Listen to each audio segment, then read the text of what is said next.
வணக்கம். இது தெற்கின் குரல். நான் டி அருள்எழிலன். திராவிட மாடல் அரசு பதவியேற்ற இந்த 4 ஆண்டுகளில் வெவ்வேறு திட்டங்களை செயல்படுத்தி கோடிக்கணக்கான மக்களின் ஆதரவை பெற்றுள்ளது. அதில் மிக முக்கியமான திட்டம் மகளிர் விடியல் பயணம். தமிழ்நாடு போக்குவரத்து துறை கடுமையான நிதி நெருக்கடிகளுக்கு மத்தியில் இந்த திட்டத்தை செயல்படுத்தி வருகிறது. முதல் முறையாக அமைச்சரான எஸ் சிவசங்கர் அவர்கள் இத்திட்டத்தையும் போக்குவரத்து துறையையும் வெவ்வேறு திட்டங்களின் மூலமாக நவீனப்படுத்தி வருகிறார். அவரை நமது தெற்கின் குரல் நிகழ்ச்சிக்காக சந்திப்போம். வணக்கம். முதல் முறையாக அமைச்சராகிறீங்க. அதாவது உங்கள் தாத்தா ஒரு ஆங்கிலம் அறிந்த ஒரு நபராக டிரான்ஸ்லேட்டர் மாதிரியெல்லாம் ஒர்க் பண்ணியிருக்காரு. அப்பா தீவிரமான திராவிட இயக்க பின்னணி, பெரியாரோட நண்பராக இருந்து அவரோட கொள்கைகள் பின்ன கலைஞரோட விசுவாசியாக இருந்து அது ஒரு பெரிய டிராவல். 6 தடவை போட்டிட்டு ஒரு தடவை தான் ஜெயிக்கிறாரு. அந்த ஆட்சியும் டிஸ்மிஸ் ஆகிடுது. அது ரொம்ப இன்ட்ரெஸ்டிங்காக இருந்தது. உங்களுக்கு சின்ன வயசுல இருந்தே அரசியல் ஆர்வம் இருந்தால் கூட இந்த தேர்தல் அரசியலுக்கு வரலாம், பதவி அரசியலுக்கு வரணும் அப்படின்ற ஆர்வம் இருந்ததா? அரசியல் மிகுந்த ஈடுபாடு, ஆர்வம். இந்த தோல்விகள் கொடுத்த கசப்பு நேரடி அரசியல்னா ஒரு ஒவ்வாமை தான், அலர்ஜின்னு தான் சொல்லணும். தேர்தல், ஒரு உள்ளாட்சி தேர்தலில் வேற யாரும் நிக்கிறதுக்கான சூழல் இல்லாத நேரத்தில் நான் களமிறக்கப்பட்டேன். எங்க ஆண்டிமடத்தில் மாவட்ட ஊராட்சி உறுப்பினர் பதவிக்கு, ஒன்றிய குழு உறுப்பினர் பதவிக்கு. அப்போ எங்க தந்தை தோல்வியுற்ற நேரம். திராவிட முன்னேற்ற கழகம் மிகப்பெரிய பெரும்பான்மையோட ஆட்சி அமைச்சிருந்தது 96ல். ஆனால் 96 தேர்தலில் எங்களுடைய தந்தையார் பாட்டாளி மக்கள் கட்சிகிட்ட தோத்து போயிட்டாங்க. பாட்டாளி மக்கள் கட்சி என்பது அப்போ மிகுந்த வீரியத்தோடு செயல்பட்ட நேரம். அதில் எங்கள் தொகுதியில் அதிமுக போட்டியிடாமல் காங்கிரஸ் போட்டிட்டு அவர்களுக்கு உள்கையாக வேலை செஞ்சு கேப்சரிங்லாம் போய் இதெல்லாம் தலைவர் கலைஞருக்கு தெரிஞ்சதுனால தான் பிறகு என்னுடைய தந்தையார் நாடாளுமன்ற மேலவை உறுப்பினராக கொண்டு வந்தாங்க. அப்படிப்பட்ட ஒரு சூழலில் அந்த தோல்விக்கு பிறகு எல்லோருமே உள்ளாட்சி தேர்தலில் வெற்றி கிடைக்காது அப்படின்னு ஒரு முடிவு பண்ணிட்டாங்க. ஏன்னா சட்டமன்ற தேர்தலில் அதிமுகவும் பாமகவும் தனித்தனியாக போட்டிட்டாங்க. ஆனால் அந்த உள்ளாட்சி தேர்தலில் அவங்க கூட்டணி அமைச்சிட்டாங்க. அந்த அரியலூர் பெரம்பலூர் மாவட்டத்தில் மாத்திரம் உள்ளூர் கூட்டணி அமைச்சிட்டாங்க. அதனால் அந்த கூட்டணி எடுத்து வெல்ல முடியாதுங்கிற ஒரு சூழலில் எல்லோரும் தேர்தலில் தயக்கத்தோடு இருந்த நேரம். அது என்னுடைய தந்தையார் அந்த இடத்துல நிற்கிறதா இருந்தது. ஆனால் அந்த பொறுப்பு கூட்டணிக்கு போய்விட்ட காரணத்தினால என்னுடைய தந்தையார் நிற்கல. அப்போ அந்த இடத்துல யார் நிற்கிறதுன்னா, எல்லாருமே அவரே நிற்கலன்னா அந்த இடத்துல நம்ம நின்னா வெற்றி பெற முடியுமான்னு ஒரு தயக்கத்தில் இருந்த நேரத்தில் நான் அந்த இடத்துக்கு நிற்க வைக்கப்பட்டேன். அப்படிதான் என்னுடைய தேர்தல் பயணம் துவங்கியது. அரசியல் பயணம் சிறு வயதிலேருந்து மாநாட்டுக்கு போகிறது, கூட்டங்களுக்கு போகிறது, பொதுக்கூட்டத்தில் கலந்துக்கிறது. அப்போல்லாம் பொதுக்கூட்டம் நடந்தோன்னா பொதுக்கூட்டத்தில் பேசுகிற பேச்சாளர்கள்லாம் ஒன்றிய செயலாளர் இருந்த எங்கள் வீட்டில் தான் சாப்பாடு சமைக்கப்படும். அவங்க அங்கே சாப்பிடுவாங்க. அவங்க மாத்திரம் இல்லை, பொதுக்கூட்டத்துக்கு திராவிட முன்னேற்ற கழகம் பொதுக்கூட்டத்துக்கு வந்த தோழர்கள் எல்லோரும் அங்கே தான் சாப்பிடுவாங்க. ஒரு 200 பேர் சாப்பிட்டுட்டு போகிற அளவுக்கு வீட்டில் அப்படிதான் கட்சிக்காரங்களோட ஒரு நெருங்கிய பழக்கத்தோடு வளர்ந்தவங்க. ஆனால் நீங்கள் சொன்ன மாதிரி தேர்தல் அரசியல் தயக்கத்தில் இருந்தவனுக்கு இந்த சூழலில் உள்ள வந்தேன். அதற்கு பிறகு மறுபடியும் அடுத்த உள்ளாட்சி தேர்தலில் வெற்றி. அதற்கு பிறகு சட்டமன்ற உறுப்பினர் பதவிக்கு 2006ல் தலைவர் கலைஞர் அவர்களும் இன்றைய தலைவர் தளபதி அவர்களும் வாய்ப்பு கொடுத்தாங்க. அதில் வெற்றி. அப்படி தொடர் பயணம் இன்றைக்கு மாண்புமிகு தமிழ்நாடு முதலமைச்சர் அமைச்சர் வாய்ப்பை எங்கள் மாவட்டத்தில் வழங்கினது பெரிய வாய்ப்பு. எங்கள் மாவட்டம் எல்லா விதத்திலையும் பின்னங்கியே இருந்துடும். ஒருங்கிணைந்த திருச்சி மாவட்டம்னா நாங்கள் தான் கடைசி ஊர். பெரம்பலூர் மாவட்டமாக இருக்கும்போது நாங்கள் தான் கடைசி தொகுதியாக இருக்கும். இப்படி இருந்த மாவட்டத்திற்கு இன்னைக்கு ஒரு மிகப்பெரிய வாய்ப்பை கொடுத்துருக்காங்க. நீ போக்குவரத்து துறை அமைச்சராக இன்னைக்கு இருக்கீங்க. நீங்க பிறந்தது கூட ஒரு குக்கிராமம் தான், ஒரு சிற்றூர் அப்படின்னு தான் படித்தேன். அந்த ஊருக்கு பேருந்து வசதிகள்லாம் ரொம்ப நார்மலாக இருந்ததா? எப்போ அதெல்லாம் அது சிறு கிராமம், தேவனூருங்கிற கிராமம். ஆனால் எங்களுடைய தந்தையார் வழக்கறிஞராக பணியாற்றும் போது அரியலூரில் இருந்தாங்க. பிறகு ஒன்றிய குழு தலைவராக தேர்ந்தெடுக்கப்பட்ட பிறகு ஆண்டிமடம் வந்துட்டாங்க. இங்கே போக்குவரத்து வசதி இருந்தது. ஆனால் எங்களுடைய கிராமம் தேவனூரில் பிற்காலத்தில் தான் போக்குவரத்து வசதி இருந்தது. அது கிட்டத்தட்ட ஒரு 74-75களில். ஆனால் மின்சாரம் வந்தது அந்த 72 தலைவர் கலைஞர் ஆட்சி வந்த உடனே வந்துடுச்சு. ஏன்னா தமிழ்நாட்டின் எல்லா கிராமங்களுக்கும் அவர் மின்சாரத்தை கொண்டு வந்து சேர்த்தவர். அப்படி அந்த இன்னைக்கு நான் வைக்கிற 2 துறைக்குமான வாய்ப்பு அந்த பகுதியெல்லாம் கிடைத்ததுங்கிறது எனக்கு ஒரு முக்கியமான நினைவா இருக்குது. உங்க தாத்தா அப்பா பத்தி நிறைய பதிவுகள்ல எழுதியிருக்கீங்க. அவங்கள பத்தி கொஞ்சம் சொல்லுங்களேன். ஒரு ரொம்ப சின்ன கிராமம் தேவனூருங்கிற கிராமம், மிக உள்ளடங்கிய கிராமம். அப்போ ஒருங்கிணைந்த திருச்சி மாவட்டம். நாங்கள்லாம் மாவட்ட தலைநகர் திருச்சியிலேருந்து கிட்டத்தட்ட ஒரு 100-110 கிலோமீட்டர் தாண்டிய கிராமம் எங்கள் கிராமம்னு வச்சுக்கலாம். அங்கேருந்து 1930களில் 10ஆம் வகுப்பு படித்த ஒரு நபர் அவர் தான் அந்த பகுதியில். அதன் காரணமாக அவர் கிராம கணக்கு பிள்ளை, இப்போ விஓன்னு சொல்கிற மாதிரி அப்போ அவர் நியமனம் செய்யப்பட்டு பணியாற்றுகிறார். அப்போ எங்கள் பகுதி சுதந்திரத்துக்கு முன்பான நேரம் இது. ஆங்கிலேயர்கள் ஆண்டு கொண்டிருந்த நேரத்தில் உடையார்பாளையம் ஜமீன்தார் அந்த பகுதியை ஆண்டு கொண்டிருந்தார்கள். அப்போ ஒரு அந்த கிராம அலுவலராக கணக்கு பிள்ளையாக பணியாற்றும் போது ஆங்கிலம் அறிந்த நபர் இவர் தான் அப்படிங்கிற காரணத்தினால பிரிட்டிஷாரிடமிருந்து ஜமீனுக்கு வர்ற கடிதங்கள், ஆங்கில கடிதங்களை அவர்களுக்கு மொழிபெயர்த்து சொல்லக்கூடிய அளவிற்கான அந்த இதோட பணியாற்றி கொண்டிருந்தார். கல்வியில் அந்த ஆர்வம் அவருக்கு இருந்த காரணத்தினால தான் என்னுடைய தந்தையாரை படிக்க வச்சாங்க. அப்போ என்னுடைய தந்தையார் வந்து எம்ஏபிஎல் படிக்கக்கூடிய அந்த வாய்ப்பை என்னுடைய தாத்தா ஏற்படுத்தி கொடுத்தார். எம்ஏ வந்து அண்ணாமலை பல்கலைக்கழகத்திலையும், பிஎல் வந்து சென்னை சட்ட கல்லூரியிலையும் படித்தாங்க. இது ஒரு 1950களில். அப்போ அந்த சுற்று வட்டாரத்திலே என்னுடைய தந்தையார் தான் முதல் பட்டதாரியும் முதல் வழக்கறிஞர். அதே போல் என்னோட தந்தையார் வந்து கல்லூரியில் படிக்கிற காலத்தில் திராவிடர் கழகத்தால் ஈர்க்கப்பட்டு தந்தை பெரியார் அவர்கள் அந்த பகுதியில் எங்கே சுற்றுப்பயணம் வந்தாலும் அவர்கள் பின்னால் போகக்கூடிய ஒரு நபராக இருந்தாங்க. அப்போது வந்து தமிழர் தலைவர் ஆசிரியர் மரியாதைக்குரிய ஐயா வீரமணி அவர்கள் என்னுடைய தந்தையாருக்கு சீனியராக அந்த கல்லூரியில் இருந்தாங்க.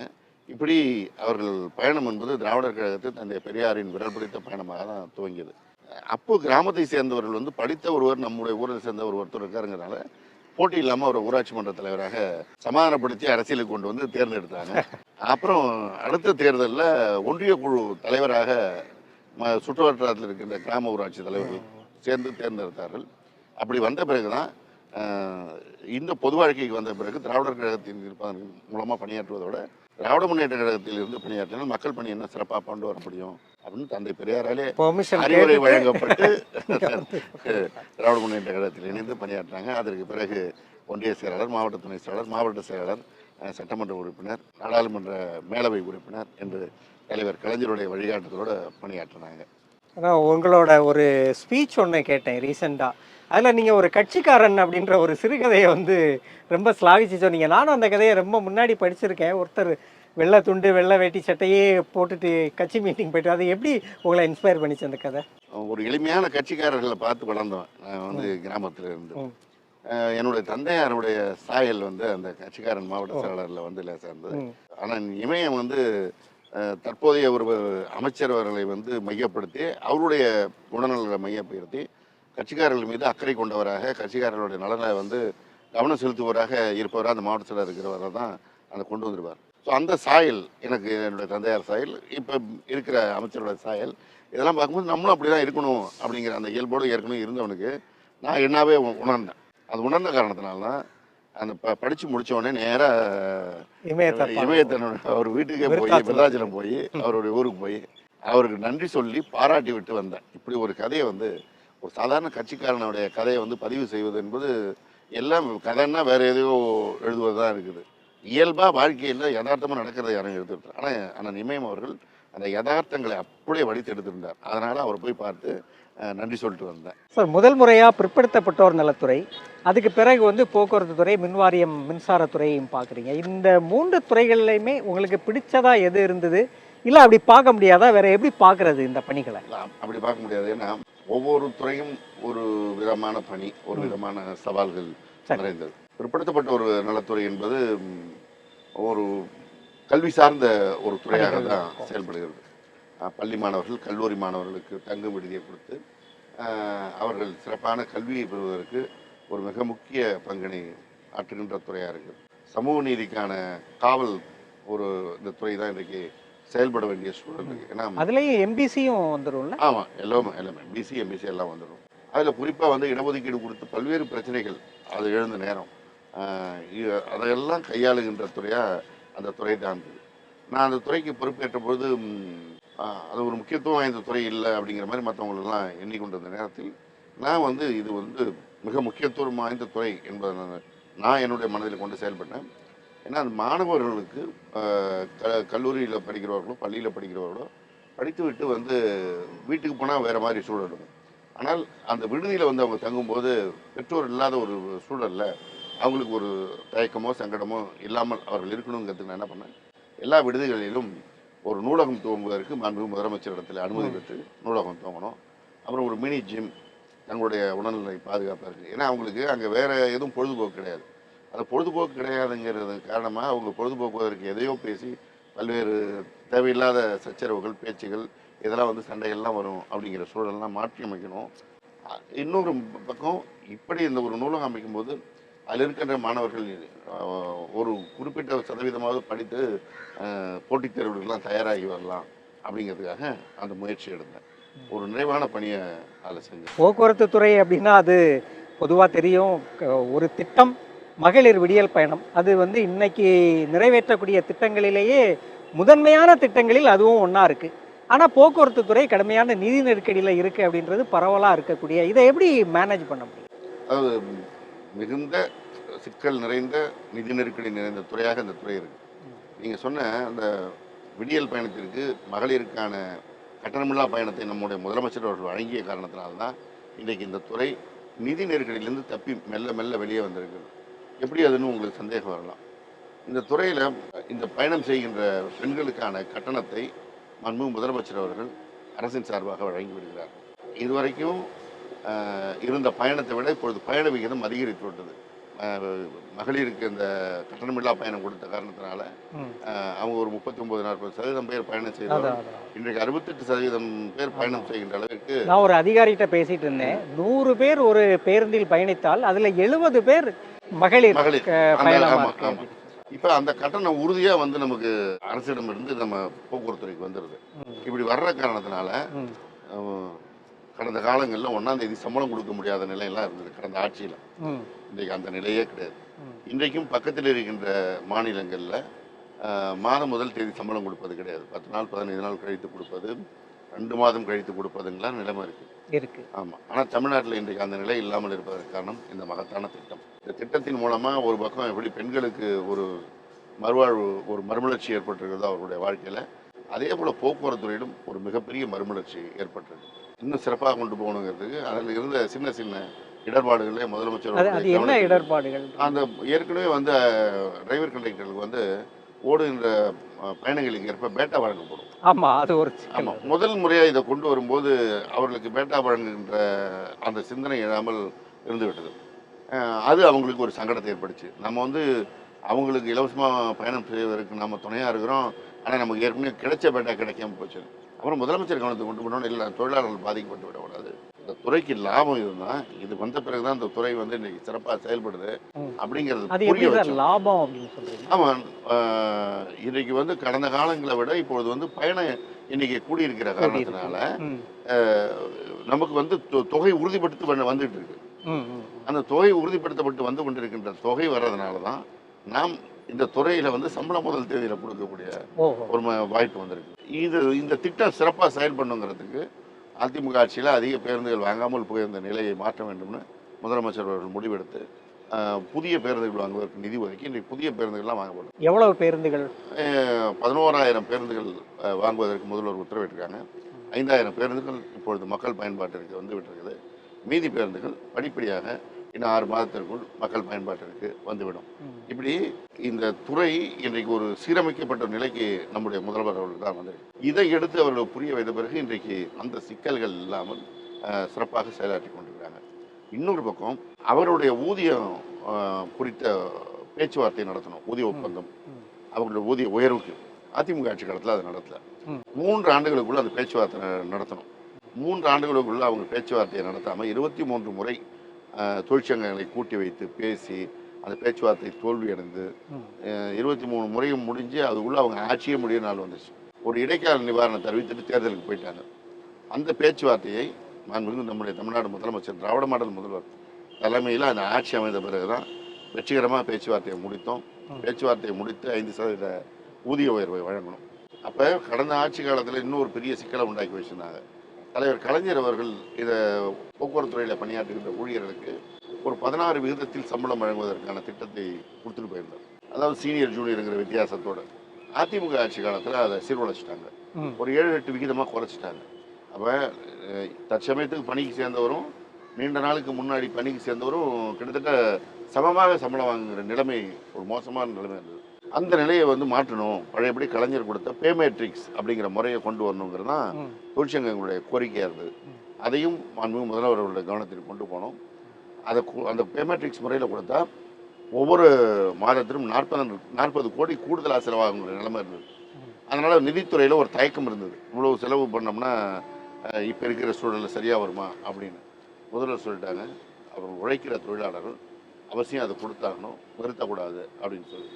எனவே அந்த பே மேட்ரிக்ஸ் முறை மீண்டும் அமல்படுத்தப்பட்டது. 5% சம்பள உயர்வு வழங்கப்படுது. தொழிலாளர்கள் அதன் காரணமாக மிகுந்த மகிழ்ச்சியாக பணியாற்றுகின்ற காரணத்தினால்தான் கடந்த காலங்களில் இருந்த போல தீபாவளி பொங்கல் நேரங்களில் எந்த பிரச்சனையும் இல்லாமல் போக்குவரத்து முழுமையாக சிறப்பாக செயல்படுவதற்கு அர்ப்பணிப்பு உணர்வோடு அவர்கள் பணியாற்றுகிறார்கள். இன்னும் சொல்லணும்னா அந்த அதிமுக ஆட்சி காலத்தில் 3 ஆண்டுகள் பேச்சுவார்த்தை முடிக்கல. 5 ஆண்டு ஆட்சி காலத்திற்குள் 2 பேச்சுவார்த்தைகளை வெற்றிகரமாக நடத்தி முடித்த ஆட்சி என்றால் இது திராவிட மாடல் முதல்வருடைய ஆட்சி தான். இப்போ இந்த பேச்சுவார்த்தையும் 6% சம்பள உயர்வு வழங்கியிருக்கோம். இது ஒரு மகத்தான வெற்றி. நம்முடைய தொழிற்சங்கத்தின் நிர்வாகிகள் உலகளவிலான தொழிற்சங்க நிர்வாகிகளுடைய ஒரு கூட்டங்கள் மாநாடுகளில் கலந்து கொள்ளும்போது அங்கெல்லாம் அவர்கள் பேசும்போது இதை கேட்பவர்கள் பிரமித்து போய் தான் கேட்குறாங்களா. ஏன்னா நம்முடைய இந்தியாவிலேயே பல மாநிலங்களில் 10 வருஷமா ஊதிய ஒப்பந்த பேச்சுவார்த்தைங்கிறதே இல்லாமல் போயிடுச்சு. ஊதிய ஒப்பந்தமே கிடையாது. அவங்க பாட்டே பணிக்கு வருவாங்க, சம்பளம் எப்போ கிடைக்குதோ அப்போ வேலை பார்க்க வேண்டிய நிலைமை இருக்குது. ரிட்டையர் ஆனால் எந்த இதுவும் பலனும் கிடையாது அப்படிங்கிற மாதிரி நிலைமைக்கு போய்விட்டது. நம்முடைய மாநிலத்தில் மாத்திரம்தான் தலைவர் கலைஞர் கட்டமைத்த இந்த துறை மிக சிறப்பாக இருக்குது. ஒன்று, இவ்வளவு பேருந்துகளோடு இருக்கிற துறை வேறு எந்த மாநிலத்திலும் கிடையாது. 20,000 பேருந்துகள் நம்முடைய தமிழ்நாட்டில் மாத்திரம்தான் இருக்குது. அதில் கிட்டத்தட்ட 18,700 வழித்தடங்கள் செயல்பட்டு கொண்டிருக்கிறது. எந்த மாநிலத்திலும் இவ்வளோ வழித்தடங்கள் கிடையாது. இது மொபசல் அண்ட் டவுன் எல்லாம் சேர்த்து மற்ற மாநிலங்களை ஒப்பிடும்போது. அதே போல் தொழிலாளர்களுக்கான இந்த ஊதிய ஒப்பந்தம், இவ்வளோ ஊதியம் வழங்குவது அதுவும் தலைவர் கலைஞர் கொண்டு வந்தது தான். அவர்களுக்கு பென்ஷன் வழங்குற திட்டத்தை கொண்டு வந்தவரும் தலைவர் கலைஞர் தான். பென்ஷனுக்கு டிஏ கொடுத்தவரும் தலைவர் கலைஞர் தான். இது எந்த மாநிலத்திலும் கிடையாது. எதுவும் நிறுத்தப்படலை. அந்த டிஏ மட்டும் அதிமுக ஆட்சி காலத்தில் நிறுத்தப்பட்டு விட்டு போனாங்க.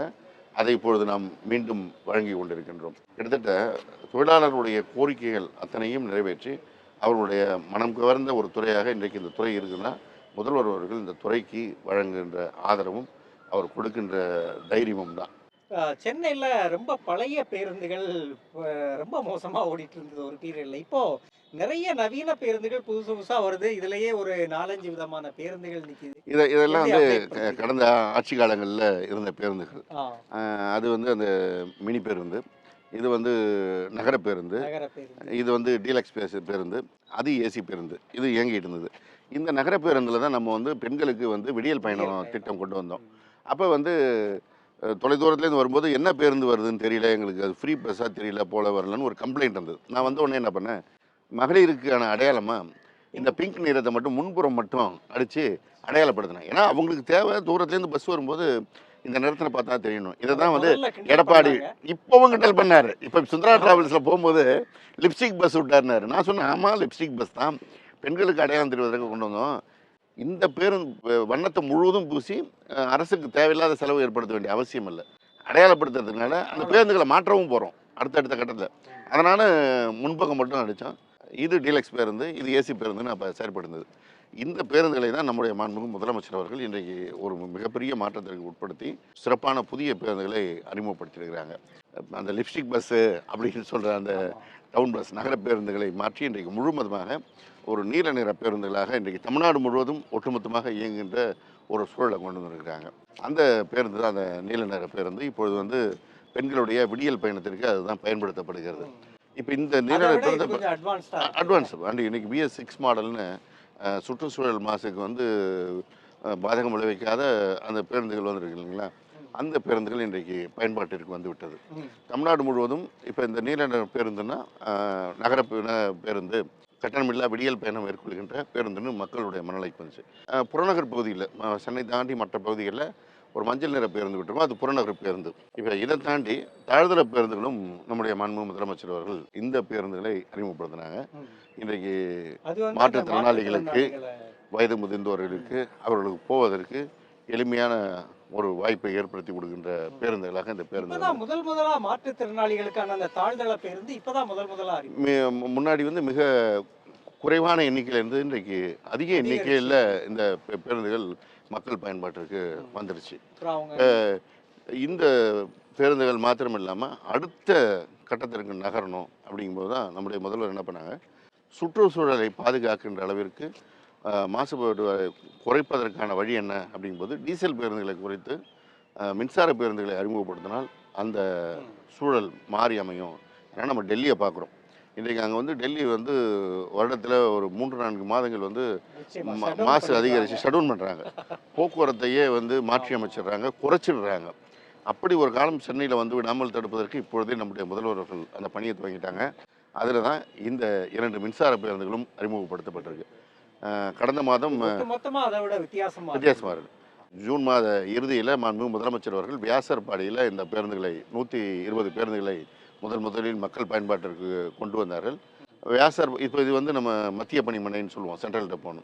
அது மாதிரி வியாசர்பாடி டெப்போவில் டீசல் பேருந்துகள் இயங்குகின்ற பேருந்துகளை வந்து அங்கே எலக்ட்ரிக் பேருந்துகள் இயங்குவதற்கு முழுமையாக மாற்றி அமைத்து அங்கே 120 பேருந்துகள் அங்கிருந்து துவக்கி வைக்கப்பட்டது.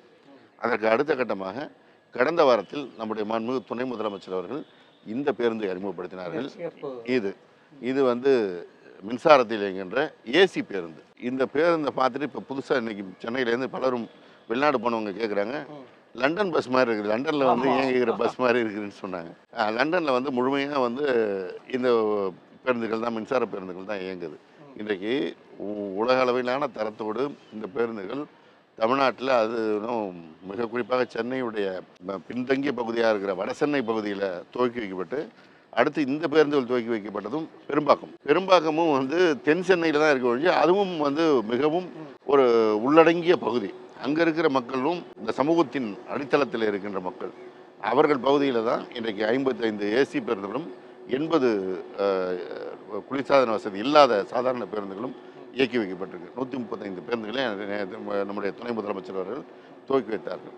இப்படி இன்றைக்கு சென்னையுடைய தோற்றமே முகத்தையே மாற்றுகின்ற ஒரு சூழல் வந்து இந்த பேருந்துகளால் அமைகிறது.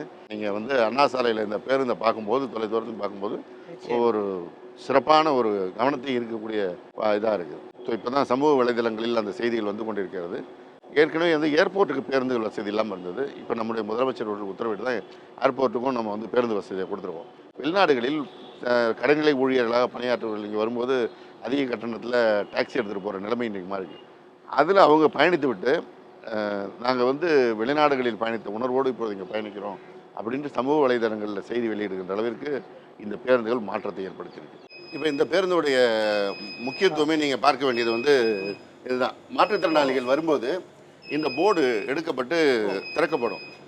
இது கீழேருந்து அவங்களுடைய வீல் சேரை வந்து இது மூலமாக ஏற்றிக்கலாம். அப்போ வந்து பேருந்துடைய இந்த உயரமும் வந்து குறைக்கப்படும். அவங்களுக்காக குறைச்சி இது வந்து தரையில் ரொம்ப வசதியாக இருக்கும். ரேம்பில் வந்து நம்ம இப்போ எல்லா கட்டடங்கள்லேயும் அமைக்க சொல்கிற அந்த ரேம்ப் வசதி.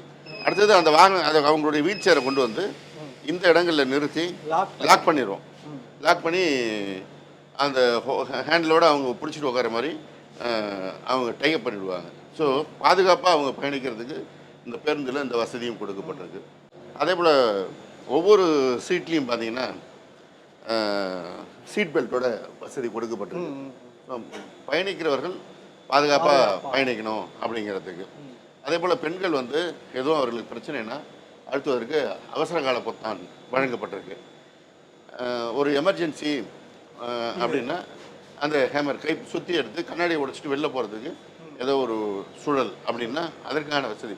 அதே போல் சிசிடிவி கேமரா வசதிகளோடு வைக்கப்பட்டிருக்கு இந்த வேலை பார்த்தீங்கன்னா. ஸோ பயணிக்கிற பெண்களுக்கு எதுவும் யாராவது மிஸ்பிஹேவ் பண்ணுறாங்கன்னா அங்கே கண்ட்ரோல் ரூம்லேருந்தே பார்த்து நடவடிக்கை எல்லாமே அங்கே கனெக்ட் ஆகிடும். கண்ட்ரோல் ரூமோட கனெக்ட் ஆகிடும். பார்த்து நடவடிக்கை எடுப்பதற்கான அனைத்து விதமான பாதுகாப்பு வசதியோடு இது அமைக்கப்பட்டிருக்கு. அடுத்து இது மின்சார பேருந்துங்கிறதுனால உங்களுக்கு வந்து நீங்கள் இப்போ நம்ம வழக்கமான பேருந்தில் இயங்குகின்ற அந்த சத்தம் இல்லாமல் ஒரு அமைதியான சூழலில் பயணிக்கலாம். இப்படி பல விதங்களில் ஆமாம், ஏசி பேருந்தும் போது மின்சார பேருந்தும் போது நமக்கு ஒரு நமக்கு கொடுக்குற ஃபீலே ஒரு வித்தியாசமான ஃபீல் கொடுக்குற அளவுக்கு இன்றைக்கு அமைஞ்சிருக்கு. இப்போ நம்ம முதல் கட்டமாக 240 பேருந்துகள் மக்கள் பயன்பாட்டுக்கு வந்து விட்டது.